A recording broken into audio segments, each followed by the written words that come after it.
For millennia, the civilizations of the galactic concord had known peace, an uneasy, fragile peace kept alive by bureaucracy, treaties, and mutual fear. The universe was vast, filled with species ancient and wise, yet none had dared challenge the silence that crept in from the galactic rim. Until it screamed.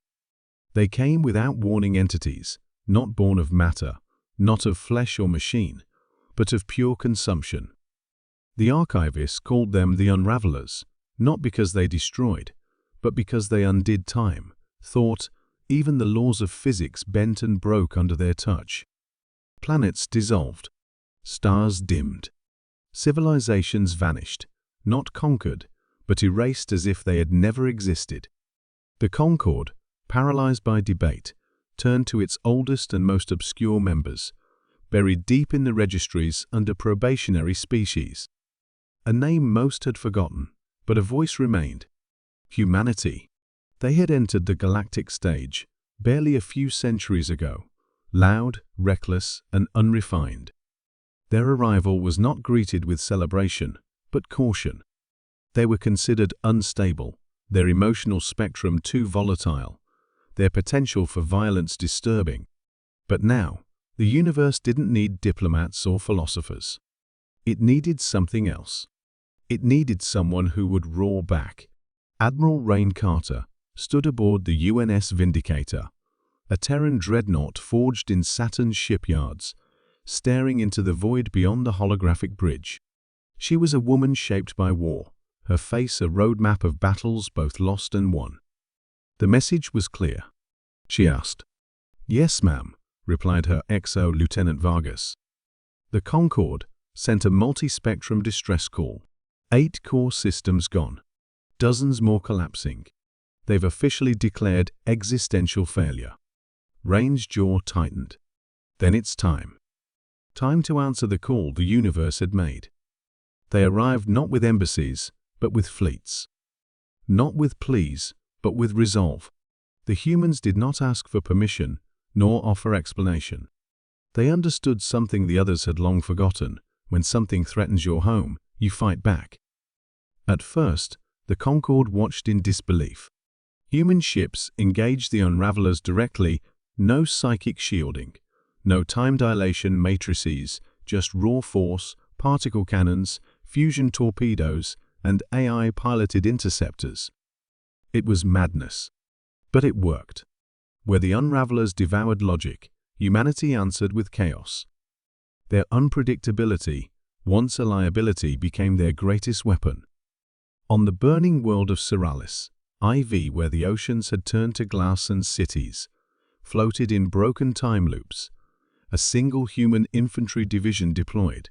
The 82 and orbital rangers, led by Captain Darius Monroe, made landfall with nothing but kinetic rifles and a hatred for silence. "The air's wrong," muttered Corporal Yao. Monroe nodded. "Reality's fraying. We keep moving.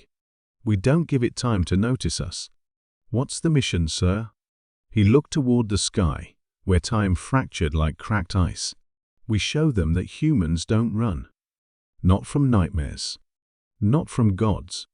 In orbit, Rain watched a data stream scroll across her command screen.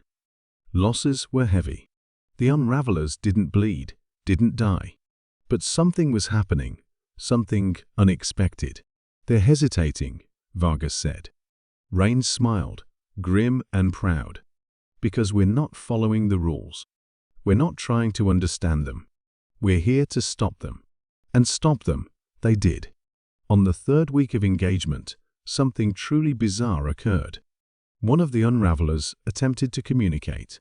It fractured half a moon to make the attempt, weaving gravitational echoes into a message. The Concorde's best interpreters failed to understand it. A human linguist, Dr. Eva Morgan, cracked it in 12 hours. "They weren't expecting resistance," she explained to the Concorde Council. "They've never encountered species that fight the end. They thought the universe had accepted its fate." "Have we?" asked a Thalkesh elder. Eva leaned forward. "No. Humanity never accepts fate. We punch it in the face. The tide turned. Galactic engineers rebuilt reality stabilizers using human chaotic logic systems. Soldiers across thousands of worlds adopted Terran close-quarter combat tactics. Human AI interfaced directly with Concord databases, rewriting centuries of pacifist code with new directives: survive, adapt, fight, win. And slowly, the unravelers retreated not in defeat, but confusion. What they had once undone with ease, now resisted, screamed, bit back. Humanity didn't win the war in the traditional sense. There was no grand victory, no surrender. But they did something no other species had managed. They made the enemy leave. Months later, as the stars began to shine a little brighter and broken worlds began to rebuild, the Concord convened for an emergency session. The chamber was tense. Species of every shape and form gathered, some out of gratitude, others out of fear. Admiral Rain stood before them, battle-worn, eyes unblinking. "You asked for help," she said, voice low and steady. We answered, not because we were told to, not because we were asked nicely, but because someone had to.